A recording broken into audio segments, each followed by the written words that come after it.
We ended last week's episode speculating on Dune Part 2. And I would like to allow Brad the opportunity to just get his full credit this week. You were the one last week who said they will absolutely do a Dune Part 2. Yeah, and here we are. Chance. They're doing no a Dune chance they weren't Part going to 2. do it. There was no chance they weren't going to do it. Yeah. Look at that cast. Look at the box office. We're good. Anybody that was complaining about that movie, come on, let's go. I knew it. I feel like excited. they had so much invested in it that, like, outside of it, like, epically bombing, we were always getting a Dune Part 2. Yeah. Oh, yeah. Yeah. And listen, there was even like rumblings of like, maybe they'll do the next part in like split it up over a series or something like that. It was like, they're not doing that. No. They're not getting Timmy Chalamet for however long just to stretch it out into a series because that's what you think. No, they were always going to make a part 2. It was for sure I actually am starting to wonder if it was a bit of a ploy to be like a bit of a marketing. You better go see it because it's not guaranteed. You're like, okay, cool. Yeah, sure. Yeah, give me a break. You gave us a lot of DCU movies. So I think we were going to get a part 2 to Dune, which was excellent and wonderfully made. So is this more of the Warner Brothers meddling in the marketing that you were alluding to last week, Kelly? Yes. Yeah. No, I think Brad's onto something there, that this, and actually I think even Denis Villeneuve was saying that this may even have 3 parts. So, wow. A trilogy. So I agree with you. Like, you don't invest in that cast to do a one-off. So I'm not surprised. Good for them. And I think it's coming. I think they're going to start shooting next year. So it's still a little whiles away. And we have plenty of time to talk about it, but I want to talk about the here and the now. Lots of new trailers, lots of new content dropping this week. I want to hear what has you two the most excited, but I want to go first. I am by all means. Yeah, Rob, let's hear it. I want to hear your thoughts. As much as I care to hear how excited you two are. Sure. I want to talk now. Great. Because I don't talk enough on this podcast. Go. I am stoked, or I was really stoked when I watched the Boba Fett trailer. Disney and Star Wars have had an interesting relationship since they purchased the property from Lucasfilm. And I'm always, the best thing Disney has done since acquiring Star Wars is The Mandalorian. Like, full stop. Yeah. And I am so excited. Like, okay, we did the trilogy of the movies. Some like it, some don't, but we can put the Skywalker saga to bed. We have this whole thing here, this whole other universe and world where we can tell stories that don't have to make their way back or relate back to the Skywalkers. Like, let's move on. Like, and I hope that this does well, like The Mandalorian, so it opens the door to even more like spin-off series or potentially movies that we might get. I just thought it was an awesome trailer. I love that he's like sort of taken over for Jabba the Hutt, and it's like, it's so sick.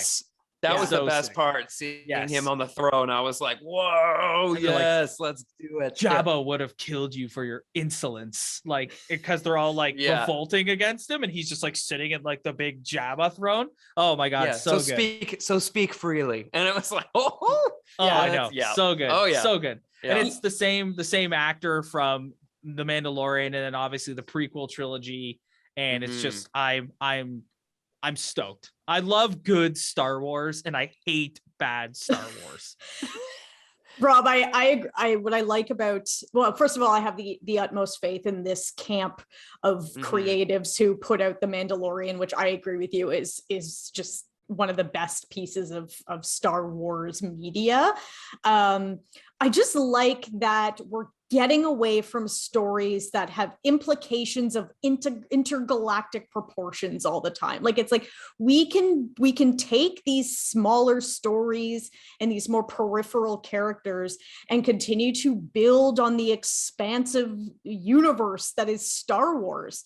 And then, like, you've got, unless this is like a total bomb, it's like, this is a cult favorite character. Easy. So yeah, like this has a built-in audience right from the get-go, more than the Mandalorian did, but then you add in the goodwill that has been built up over the Mandalorian. Yeah, I was pretty stoked when I watched this trailer today too. Yeah, I think Brad, there's, your thoughts? yeah, I was gonna say there's something to be said for the fact that there's obviously the original three that everybody kind of holds dear. There's some people that kind of poo-pooed Jedi when it came out at the time, but now compared to some of the other ones that were not so favorable, it looks beautiful. But beyond that, I do think that the new trilogy that came out, forget the prequel, I hold that one a little close as well. That was kind of our generation's Star Wars, I guess. But to see kind of what went down with the new trilogy, and it didn't hold as much weight, and yet movies like Rogue One held so much more weight with some people because it was expanding on the original story and kind of letting these other characters breathe a little bit and knowing a little bit more. I think if they, and they will, we all know they will. They'll come back with another trilogy at some point in some form or another, and I think it'll actually hold more weight than the newest trilogy did, because we will have built up these worlds a bit more, these side stories a little bit more, and we're not just creating another form of a Death Star. Like give us something a little different. Give us a little more. And Well, another, but it's bigger this time. Yeah, okay. and another thank you. emperor. And another emperor. Like, Yeah, like And another Death Star. and before another we Death put Star. before we put Star Wars to bed, I just want there's a running joke thus far on this podcast about how I always want to relate everything back to Batman. Oh God. One drum that you are gonna hear me beat all the time on this podcast with respect to Star Wars is like, when are we getting like the prequel to the prequel to the prequel? I'm talking like, let's go all the way back and let's see the creation of the Jedi. Yes. Let's see them fighting the Sith. I need some lightsaber on lightsaber for 2 hours. That's what I Yes. need. You know what? Anyways, You've got Dave Filoni in there now. Like that's gonna happen. That Yeah. is Rob, you and I we will see that in our lifetime, I'm pretty Yes. sure. Like, yeah. where- I want to see. Why do we not have Brad, you too. I don't know Yeah. why Yeah. You'll be here. Not a part of this. you'll be here as well. I will turn this screen off. No, I really want to see the young Yoda, like not baby Yoda. Let's not get it twisted here. I want to see a young warrior Yoda in that kind of vein of what we're discussing here. That's something that's like they create a lot of lore with that in like the comics and novelizations, I guess. And I want to see that for real. That's also the so Sith. I'm right there with you. Give me That's all what I the mean. Sith. Yeah, all of it. All the Sith. Plagueis. Sith. Let's go. Okay. Moving on. Again, you're gonna hear me talk about that a million times on this podcast. Mhm. Kelly, what has you excited? I guess I'll have to bring up just how gosh darn cute that trailer for Lightyear this week was. Let's go. That is just I think this is such a great idea. Like, we're living in a world in which like IP gets beaten to death, and we need to like, so I'm all for having more original concepts and original ideas, but if we are going to return back to the Toy Story, well, I like this take on it that we're doing. It's not even a prequel, it's an origin story of the man who inspired the toy. Smart. I think it is so smart. Like, Toy Story 3 to me is a perfect movie. Like, my goodness, I cannot stand I cannot stand Toy Story 4. So I was like, no, like that was a example of them going back to the well just to like drain it even more. And then they got Bo Peep, Yoko Onoing, Buzz and Woody. Like, that movie upset me. So I'm really hoping that this next visit into the Toy Story world is back to the sort of the whimsy of like the original trilogy. And Chris Evans, I know there's some people who are upset that Tim Allen is not Yeah. No. yeah, there's Rob rolling his eyes. Shut up. Yeah, God. Yeah, like it's like this, I agree. It's like, first of all, I think Chris Evans is like the perfect like younger kind of version of that. And also like he's supposed to be the real guy. Like, you know, like, I don't know, like real life heroes, if there's something created after them, they don't always have the time to go and voice it. So you go and pay an actor to do. Yes. Rob, you look like you need to get something You're off your seething. chest. Get a life. All of you dorks who comment on this, so upset about Tim Allen. We love Tim Allen. I love Tim Allen, but it's It has just like, nothing. But it has nothing to do with that. it's just like it's a fun movie for children. I'm pretty sure it's going And straight us. to Disney Plus. And us. But that Like, I don't like.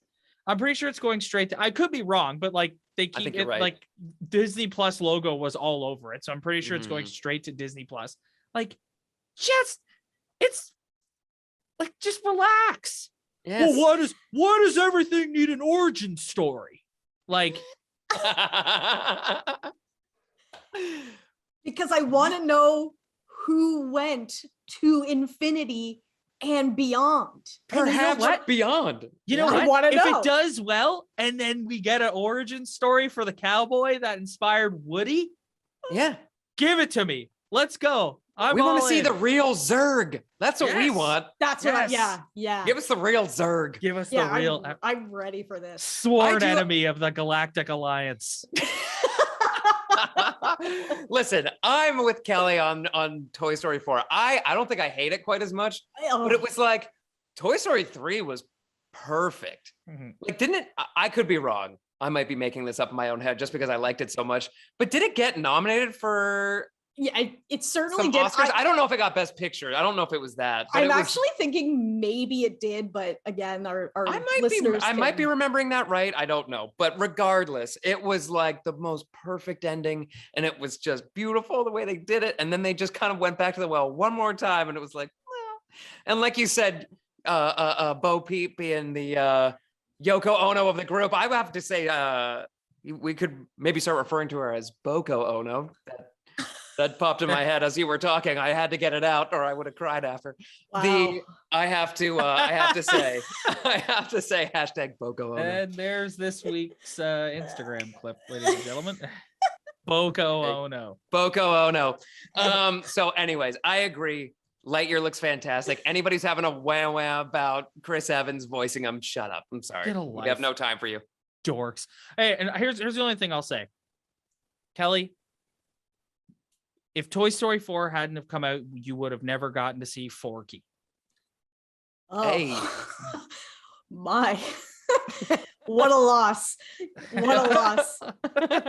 Oh my Halloween this God. year would have been ruined. Moving on. We got to shoot through this here. Brad, what has you most excited? I would say Morbius has me very, very intrigued. And based on the blank expressions I just caused on your faces by saying that, I know that there's other people who are like, well, but listen, we got No, Morbius. anyone who listens to this regularly is like, oh, here goes this guy. He likes everything. No. And then no, looks at us and no. goes, here's these two. They hate everything. That is not what's happening. Listen, I am trepidatious as everyone, given what we watched with Let There Be Carnage. So, that being said, it looks like it might have a chance for me as far as like, again, if you grew up with the animated series back in the 90s, they, at minimum, like Venom, it looks like they got the look right. And there's a grittiness to it. They haven't done this character before. Let's give it a shot. We're going to have the trailer tomorrow. I mean, we got the little bit of a teaser today with Mhm. Leto kind of teeing it up, especially with the last line of the teaser saying something like this, the web we spin. It was like, okay, thank you. I know. Yeah, we get I it. know. We know. We Dude, know. It's coming. Sony, Eh? someone in the Eh? Sony boardroom is like, see it, Reel 'em in. see it, yeah, see Reel 'em it. in. Yeah. Yeah. So I'm excited though. I was excited to see it again. Those episodes were always kind of cool on the animated series, and that's kind of what twigged me. It looks like they got the look right. Jared Leto's an Oscar-winning actor. Let's give him a shot. And this is also his second kick at the can at a comic book adaptation. You know, he gave it his all as Joker. I don't know that it landed for a lot of people, but that being said, He's a guy who puts his all into his performances, very much so. He's also coming up in House of Gucci soon. He's unrecognizable. So I'm excited. I'm excited to see. That's some Colin Farrell penguin makeup. Oh in yeah, that big film. time, Yeah. big time. So I'm excited to see it. I'm excited to see our reaction, which we will be throwing at you guys tomorrow as well. You'll get a live look at the three of us and what we think. Before we go into our main topic, I want to go off script here a little bit because you guys just jogged my memory. Just quickly, I want to get your take on this. I've seen people on Reddit speculating that they could, like, Morbius could exist in like another spider universe. Yeah, I saw this. Like today. he could exist in like the Garfield Spider-Verse or the Toby, because with, as we know, with No Way Home coming up, like we don't know how that's going to end and how that's going to leave off. Like, what is your guys' opinion on that really quick of like, do we like that? Do we like that Sony could potentially open all these different Spider-Men? Or so I'm actually going to, knowing what and we're going to tee it up soon, knowing what our main topic is this week, I'm actually going to reserve my comment to tie it into our main topic. So stay tuned for my take on that, because I think it ties in a little bit later, but I'll let Brad weigh in now. That's what I get for going off script. That's okay, what Brad. you Yeah, get. no. Yeah. Script. You know what? I'm at the point now, because again, we've been teeing up this multiverse and everything else. Just go for it. I say go for broke. You might as well. Sony loves throwing everything at it, at all their Spider-Man movies. So I'm kind of at the point now with what they're doing with this, Disney being on board. They're kind of, seemingly what we're hearing behind the scenes, they're trying to rein it in as much as possible, and Sony seems to keep going like more. So I'm curious to see what happens. I think they're just gonna go for it, and I'm in. Like, I think just give us like the exciting nerd fest that this will be, of like, yeah, this guy's in this one, and this one is this one, and blah blah blah. So I don't know. I'd say just go for it. I'm excited. One thing that I've noticed about Sony is when something works, they are like, let's keep doing it. And obviously people loved the Spider-Verse animated movie. Like the video games, like the video game, they've developed their own like Spider video game world, and like Peter and Miles are both like Batman and Robin in that sort of video game verse. And so I think someone at Sony is like, the more Spider-Men, the better. Yeah. So I think that's kind of how they're approaching this. All right, let's get into it. We were sort of rattling around topics to discuss on this week's episode, and with Eternals coming out next weekend, and our episode next week, we'll be reviewing that film, and the fact that the reviews critically have not been great. It currently has a 59% on Rotten Tomatoes. Kelly, you came up with a really awesome idea for this week's show, so I'm going to kick it over to you, and you just get us started. Yeah, I mean, so we obviously we haven't seen Eternals yet. We can't weigh in on whether or not we enjoyed that movie. We will be doing that next week, but it got me thinking about, a phrase that we've been hearing for a long time, which is Marvel fatigue, and whether or not we are arriving at a point in time in which Marvel fatigue is actually becoming a thing. So, wanted to kind of go through the discussion of, do you guys think Marvel fatigue is real? And if so, what's driving it? And then what I was kind of alluding to earlier, and why I wanted to reserve some of my comments, was, we've entered this time in Marvel where we're going into this multiverse of possibilities. And so, maybe I'll kick off the conversation there. Like, is this becoming too expansive almost for the main audience? Like, is your average moviegoer going like, if I miss one movie, I don't know what the hell I'm watching anymore?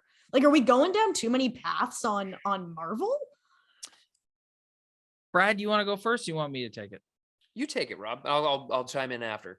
So quickly, of note off the top, we gave out some Halloween candy here last night at the house, and there were a lot of Marvel costumes. So in terms of like overall Marvel fatigue, not necessarily, because having said that, there was a lot of Thors, there was a lot of Caps, there was a lot of Iron Men, Spider-Man, Black Widow, like Mhm. the originals, right? Yeah. And The I A-team. think I've been thinking a lot about this since you sort of like tabled it ahead of this episode, Kelly. And I don't know if it's fatigue as much as it's the bar has just been set so high. Like you Yeah. look at the TV spot they have that they're playing right now out of the release, and the first 10 seconds of it is Endgame. And it's Mhm. Selma Hayek's character being like, the people brought everyone back with a snap of a finger and blah, blah, blah. And then it's like, now we're going to meet all these new characters, right? And I Mhm. do think that there is a portion of the fan base, like myself included, like I'm not, from what I've seen in the promotional material of this film, am I excited about the cast? Yes. Am I always excited to see where the Marvel story and world goes? Yes, always. But am I going to this like hyped out of my mind like I will be in December for No Way Home? Not really. And it's because it's like you kind of go into it and you're like, all right, like this is going to be a lot of like intake here, right? Yeah. And it's more of like a building block. So it's like so the point I'm trying to make here in a really long-winded, convoluted way is like you set the bar so high with Endgame, and that was the peak and that was the climax. And I do think there is a segment of the population that does feel a bit like we're starting again. And it is a Yeah. bit daunting.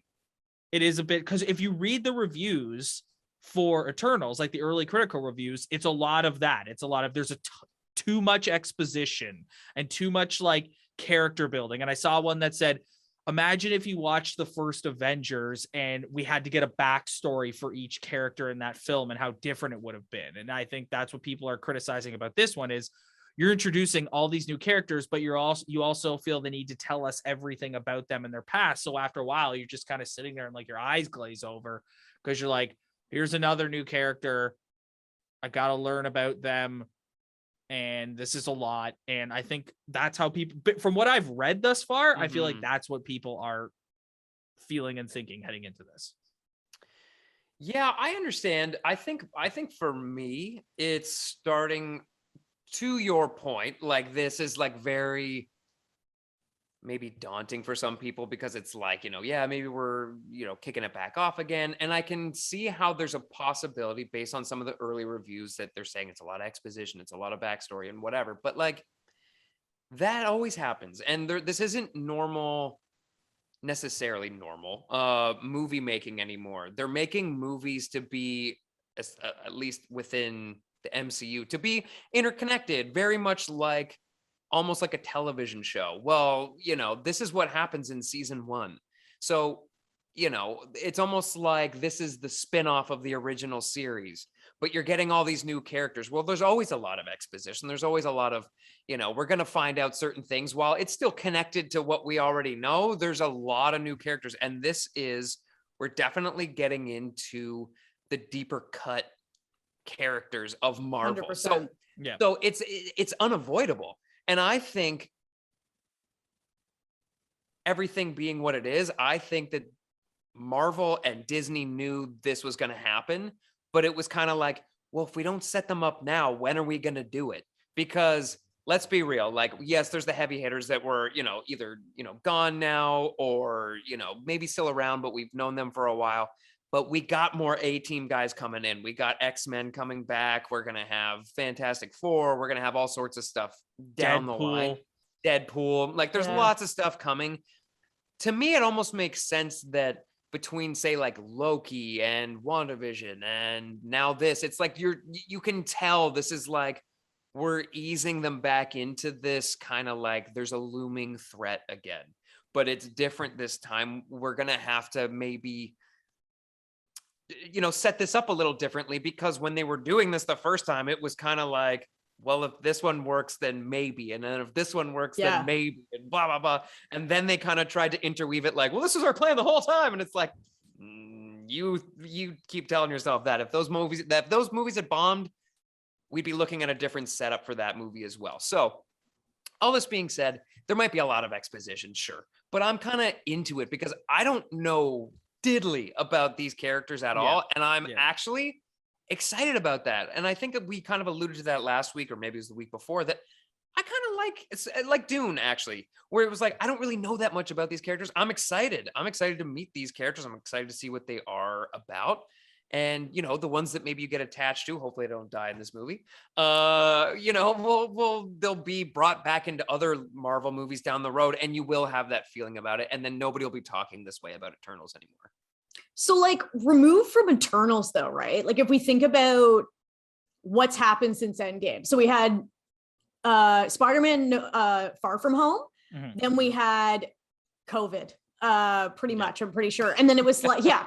Which like in itself may have like kind of killed like you're on your absolute high of Endgame. You have your quick follow-up with a flagship character that, you know, Rob, I'm sure there was a fair number of Spider-Man coming to your door yesterday. Yes. And then you have this like year-long like hiatus essentially, which then on top of that, you're launching like a new form of storytelling through Disney Plus.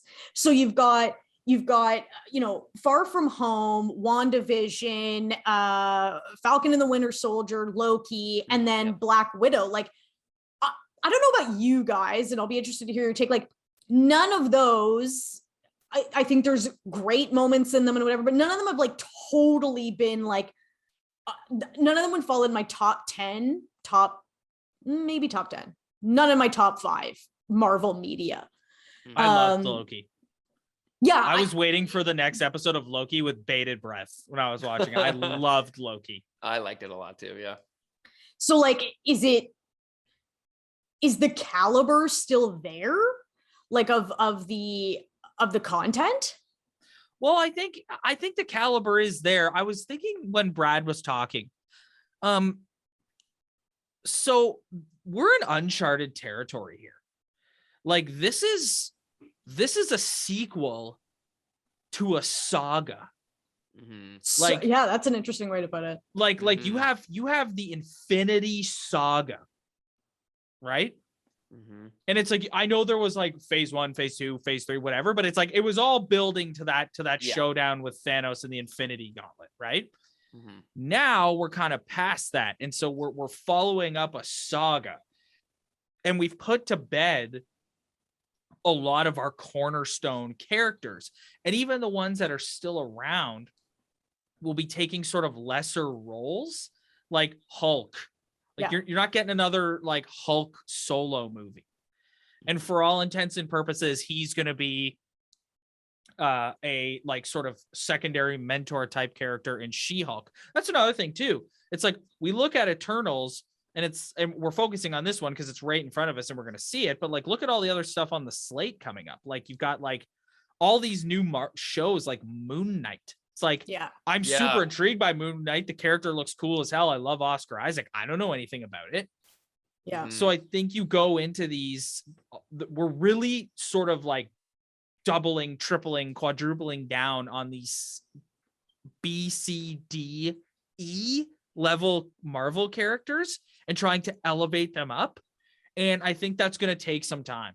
And so I also think it's worth noting that it's not even about like it is about B, C, D, and E, but even in addition to that, it's like the longevity of them. Like these are characters that actually aren't like, you know, Captain America has been around, like, you know, your grandfather could have gone and found a Captain America comic book, right? Whereas like now we're breaking into characters that some of which were even introduced like just in our lifetime. So it's like you don't have that same, like, Rob, you know, I know obviously they're DC characters behind you there, but like you've got like all the legacy and like the baggage and like the backstory that comes with those characters. And I would say the same about Captain America and Iron Man and stuff. Like there's so much like culture tied up in those characters. Whereas, to your point, it's like, who the hell's Moon Knight? I don't know. Yeah. So you get excited, but it's not the same. It's not that same level of anticipation because it's not like you're so excited to see, oh my God, they're going to bring like, Captain America's shield to life, and I want to see how they make it look and how they make his suit look, because I've read it in the comics and I've seen it. It's just like I'm learning something new for the first time. And I think for, even dorks like us, like that's a new level of like have buy-in that is required. And then, take that down a level to the people who are not the first ones in line at the theater like we are, and who, are okay to maybe miss one here and there, which we're not. And so like, again, like, I'm not sure it's fatigue. I think it's just like, Rob, in a past episode, you were talking about how you have to turn to your fiance before you go to the movies, and you're like, remember, this guy is married to this guy, or, this guy is this power, or, this guy is that person's father. And like, it's just like, there's more barriers to a viewer like that, because now you can't even help them out with that information. Well, I was thinking about that because I was like, do you want to go see Eternals with me? And she was like, I don't know. And she's like, how lost am I going to be? I'm like, just as lost as I am. Actually, true. Yeah, it's almost a level playing field. Yeah. But you know what? I think where we are now, because when did this whole universe kick off? What was it? 08? Yeah. 09? Yeah, 08. Yeah, 08. So we're talking what, 12? Whoa, no, that math is wrong. 13 years ago, 14, something like that. Schooling. Go to school, kids. So anyways, my thing is that it's like, I think that there's like a level of, if you're still in the dark, like, bye. Like, I think that's how Disney is treating it at this point. And I think that's the only thing you're going to do. Cause what are you going to do? Like, just leave it at that and like start over again with the same characters? No, you want to, for the same point that we're talking about with Marvel fatigue, I would put it as broadly as superhero fatigue. Like, it was just a lot happening all at the same time. Warner Brothers was trying to capitalize, Disney's trying to capitalize, but there was a lot of kind of going back to the well. So I'm also thinking about even when Iron Man was first brought as a feature film, everybody kind of went, ooh, a B level. Now in our minds, we're like, he's not a B level, even though they tried to. He's not a B level. He's not a B level. He was in the Avengers. He's A. But listen, at the end of the day, for a lot of people, to your point, that maybe weren't up on comic books back when, they know who Spider-Man is. They know who the X-Men are. But then you do maybe start to go down the line a little bit, and it's kind of like, who's Iron Man? Like, maybe they didn't know. Well, now a lot of people got excited about comic books and all of that world because of those movies coming out from 08, 09 on. So I do think that there's been a lot of people who have like maybe delved a little bit deeper, who have done a little bit more research. And listen, at the end of the day, if you don't know who the characters are, it's 2021. Go Google it, or go YouTube something, or like go read a comic book or whatever. Like, if you're really not sure, but everybody knows you're going to get something of high quality when you go see a Marvel movie now. So I wouldn't say when you go see a Marvel Studios movie. Okay, sure. Yes, fine. yes. Yeah. Because I want to say, I do think, like, because you brought up Morbius earlier. Yes. I do think films like Let There Be Carnage play into this, because I don't know if the average fan is able to delineate. They just see the red background with the white Marvel words, right? I don't think like we know what is Marvel Studios versus Sony Marvel. I don't think the average person knows that or cares. Yeah, so if you decide you're going to go watch Let There Be Carnage and you leave feeling the same way about that film that we all did, I think if you're the average moviegoer, like, you look at this one coming up and you're like, oh, more like, I don't know. Like, I was really put off by, I think there is like the one thing that always blows my mind about the movie industry. And this is another topic we can dive into for another day, is like word of mouth is something that is still so important. Like, these movies make billions of dollars, billions of dollars, millions of dollars in marketing budgets and promotion. But if nothing is more powerful than someone looking at you and saying, I saw it, it's so good, go see it. Well, Absolutely. again, like, this is now veering off into the direction of like modern, media intake, but it's like, it's because there's so much at our disposal that it's like, what's worth my time? Yep. Like Right. I have, I have a Disney Plus subscription, Netflix, Amazon Prime, like whatever. And it's like, I have non-stop content at my disposal. So it's about hearing what is worth. And I think that, like you've got a handful of people who, Brad, to your point, like if they haven't come along this far, like It ain't happening. it ain't happening. Yeah. No. Right. And then I think and then this kind of goes back to like my original question, like, if Marvel fatigue is a thing, like maybe they're losing a few people in like, wait a minute, I gotta get a Disney Plus subscription now so that I can see what the hell like is happening here. Like, I think it's like, on one hand, Kevin Feige's a smart dude, like, Oh yeah, very smart dude. And so there's part of me that thinks like, is this a bit of a diversification play where maybe someone who isn't into Deadpool will find an element of enjoyment in She-Hulk, right? Like maybe it's a little bit of like, let's diversify here for like broader strokes, which I could totally see that being a play. But then at the same time, it's like, but all this content is living kind of disparately, like some of it on screen, some of it on Disney Plus, some of it on, I'm sure a Sony streaming service is coming any day now, right? So it's 100%. like, it's a lot of content in a lot of different places and a lot of time investment that has to go into like keeping on top of all this. So I wonder if they're just losing people, but like, they're making money hand over fist. Maybe they don't care. Like, did you see the expansion they did in Disneyland? Like, yeah, they don't care. They're good. I don't think they care. I don't think When they all care. is said and done, listen, whether you go and you like Eternals or not, when all is said and done, so flustered I had to sit and really think about how I wanted to deliver this message. When all is said and done, they're gonna make a ton of money. There'll be Eternals 2. They'll be in the next Avengers or whatever crossover event Disney is going to put forth. for sure. And it's just like the brand, it's funny, like that's what makes the Eternals such an interesting case study, is it's not being like lauded with approval, and people are going, wow, this is so fantastic.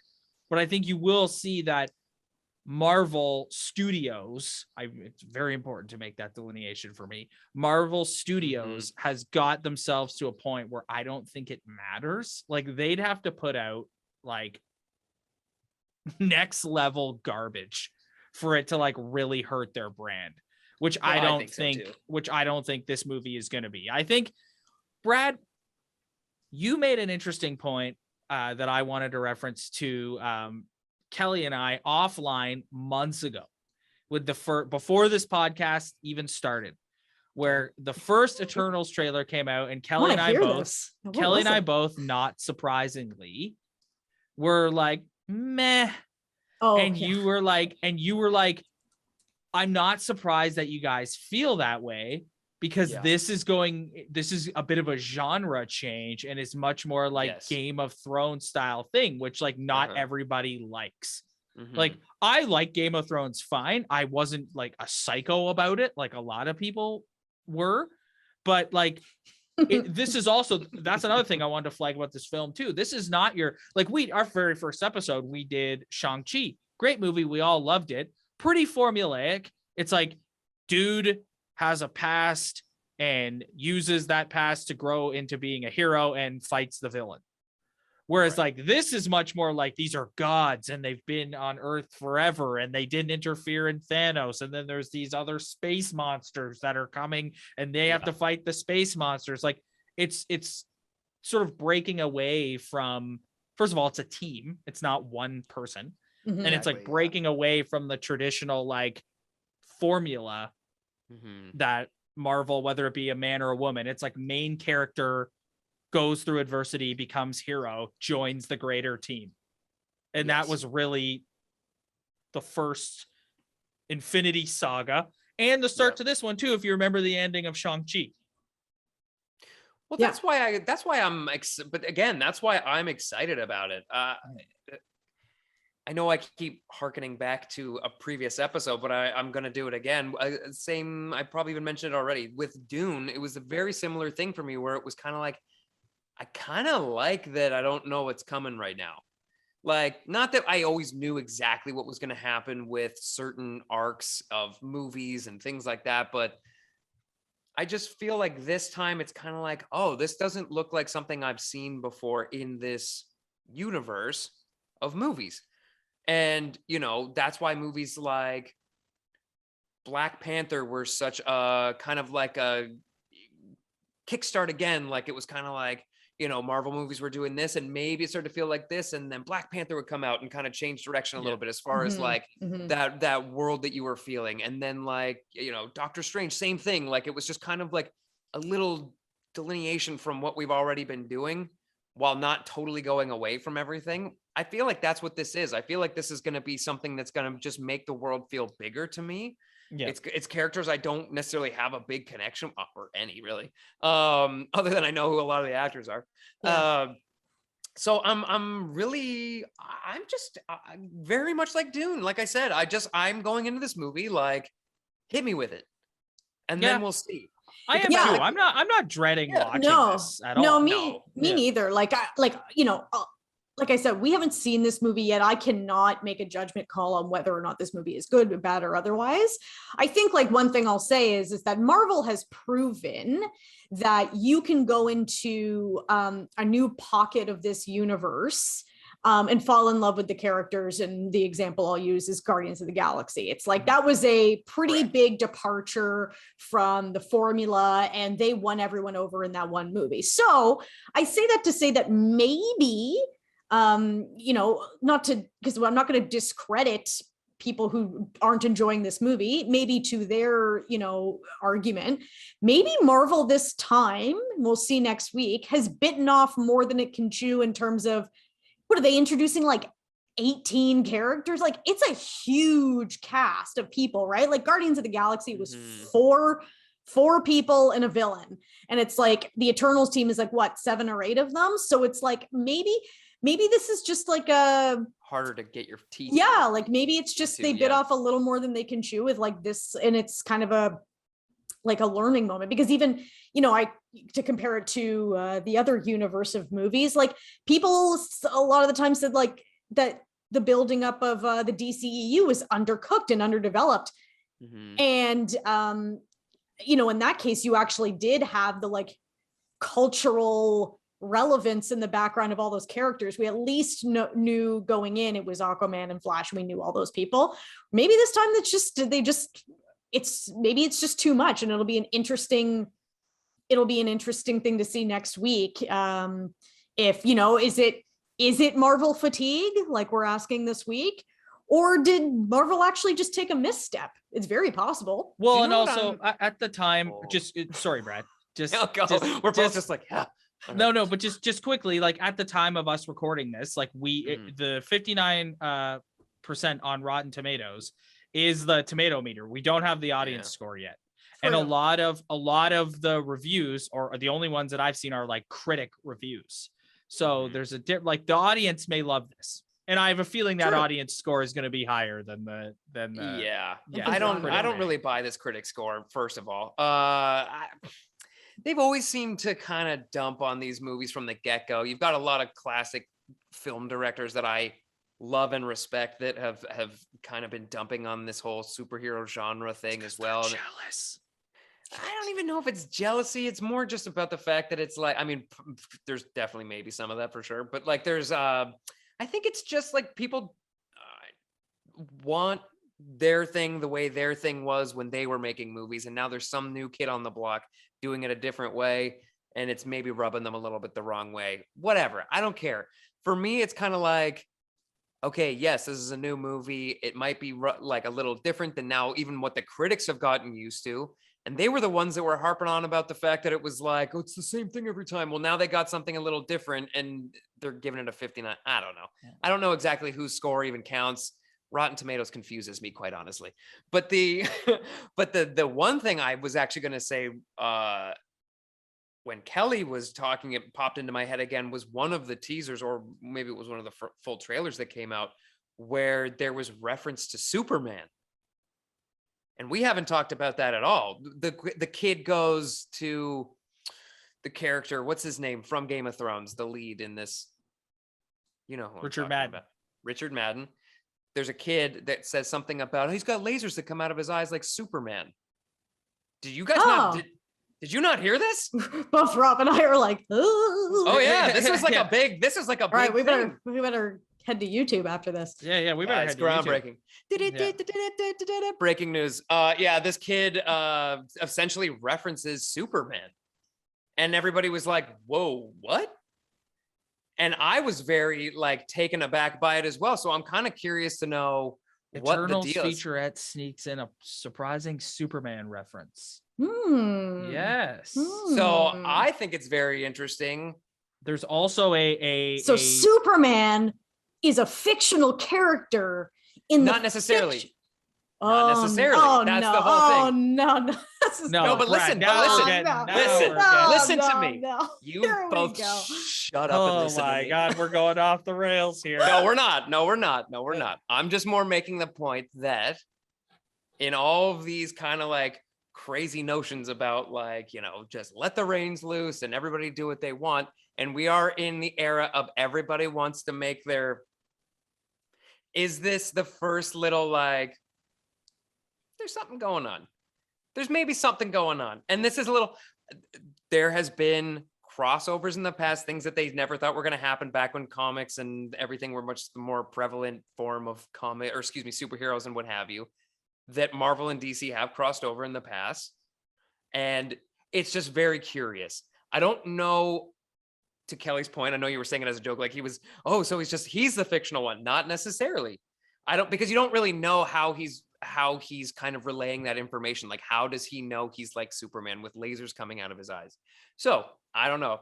I think it's kind of interesting. I think it's kind of exciting. I thought it kind of made me take pause in. Rob and I are nodding with extreme skepticism. I'm gonna lean with. I'm with Kelly here. Like, I think that it's. We'll circle back to this if it happens. First of all, in my Google search while you were talking, Brad, Variety says that there is more than one DC reference in Eternals, and I tend to lean with Kelly here, where the DC characters, if they do exist, are like fictional characters as opposed to Superman existing in the world. Well, regardless if Brad is right, then, you know, to bring it full circle here, this world is getting bigger and bigger and bigger. Yeah. And it's the question of, does that lead to more fatigue? So I guess we'll have to wait till all will be revealed next week on this podcast of if Eternals holds up for us. Is the Rotten Tomatoes score a product of fatigue, or is it just that maybe it wasn't Marvel's best outing? Like, we're going to find out next week, guys. We will be the judge of that. And we need to get out of here because we have worn out our welcome on this week's episode of Talking Pop. Thanks everybody for checking us out. If you like what you saw, head to our Instagram page at Talking Pop. As Brad teased earlier, we're going to have a little Morbius trailer reaction tomorrow, and I'm pretty stoked to see Kelly's reaction to this. I'm trailer. excited to see all of our reactions. That's going to be can't miss stuff. Kelly reacting to I can't even her new favorite comic book movie. It's happening. Out laughing. You never know. You never know. Make sure you don't miss that. Head to our Instagram, check us out. Also hit that like and subscribe button below. Leave a comment, whatever. Again, helps us in the algorithm. Like the algorithm, we need more from the algorithm. Right. And you are going to be the ones to help spurn the algorithm along. That's right. That's exactly how it works. Let's all say algorithm one more time. Algorithm. All right, that's our cue to get out of here. Thanks everybody. We'll see you next week. Bye guys. Bye.